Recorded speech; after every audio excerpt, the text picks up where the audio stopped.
বিগত কয়েকদিন ধরে একজন আলেমকে নিয়ে যে প্রোপাগান্ডা চলছে তা অত্যন্ত উদ্বেগজনক। এটি আমাদের সমাজের জন্য মোটেও সুখকর কোনো বার্তা বহন করে না, বরং এটি একটি শঙ্কার বিষয়।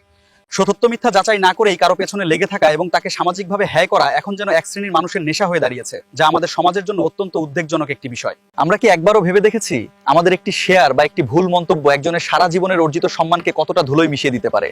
আমরা কি একবারও ভেবে দেখেছি পবিত্র ইসলাম আমাদের শিখিয়েছে গীবত এবং অপপ্রচার থেকে দূরে থাকতে, কিন্তু আফসোস আমরা সেই শিক্ষা ভুলে আজ অন্ধমোহে মত্ত।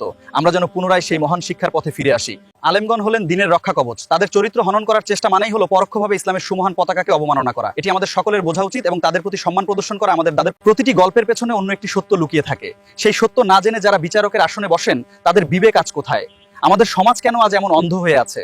প্রযুক্তির এই যুগে গুজব ছড়ানো সহজ, কিন্তু সেই গুজবের কারণে ভেঙে যাওয়া কারো হৃদয় বা সম্মান জোড়া লাগানো অসম্ভব। তাই আমাদের সচেতন হতে হবে এবং সতর্ক থাকতে হবে।